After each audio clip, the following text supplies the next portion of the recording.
Well, I think we have time for a couple of questions if you're willing.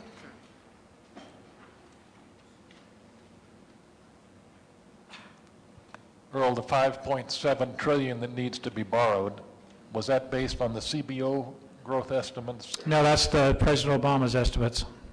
Which estimate? President Obama. Understood. But if we were to take your estimates, how much would that 5.7 needed to borrow increase?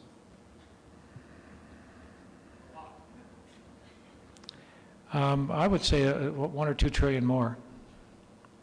Yeah. In other words, if the stimulus package doesn't work as well as it's being suggested, yes.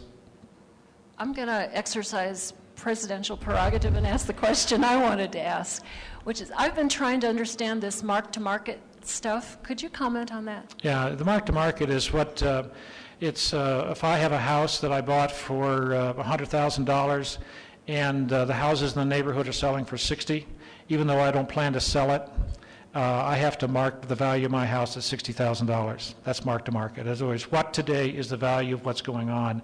Market to yield, and by the way, that's a really important question. We understand that there's some issues going on in Washington, D.C. right now to address that point, which would have a huge impact upon the capitals of the banks and the market psychology at the present time. Market to yield, by the way, is the issue of if a person continues to pay, you know, their $100,000 mortgage, $100,000 mortgage is worth $100,000, regardless of whether somebody will only buy it for $60,000 or not. And so that's the big issue in accounting that's going on. I know Sandy here, I know this, I'm probably butchering that for her, but anyway, I think she understands. Earl, you had mentioned that you thought Lehman Brothers going bankrupt was one of the bigger mistakes we made. What would be different today if we hadn't let that happen?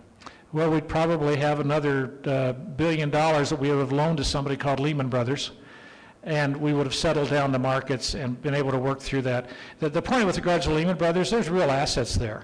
It's not a question whether there's real assets there or not. It's like Archstone, the real estate company that's there.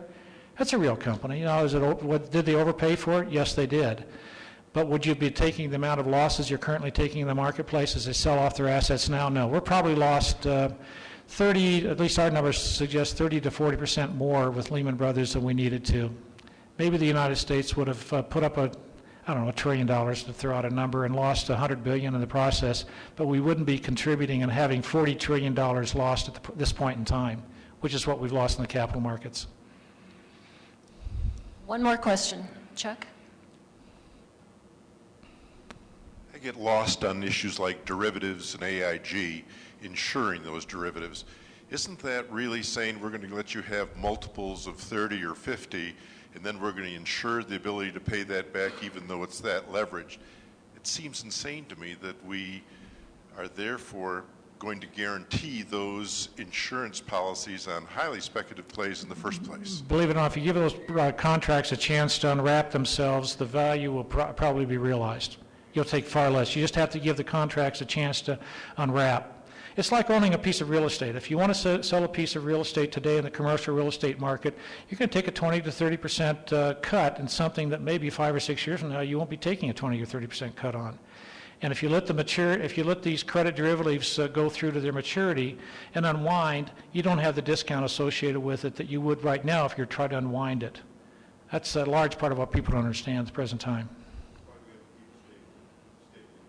Oh, totally. Your point's a very good point, is that if the United States becomes unstable and starts getting itself too extended financially, which is my point of this, you know, the cornerstone is our ability to step in and correct this. We can't do 3 or 4 of these in the next 10 years.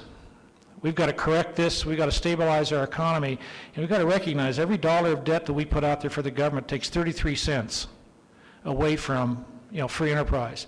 Our economy is built on free enterprise. And we've got to do everything and anything we possibly can to continue to build free enterprise. It will take us out of this particular situation. And I understand the government right now is doing exactly what it should be doing. I want you to know that that's our belief. Thank you very much for your time. Thank you all.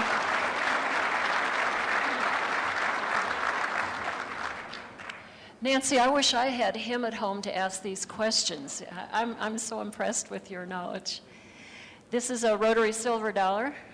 And that's one that you can't spend because it's in plastic, and we hope you'll keep it on your desk. Thanks so much.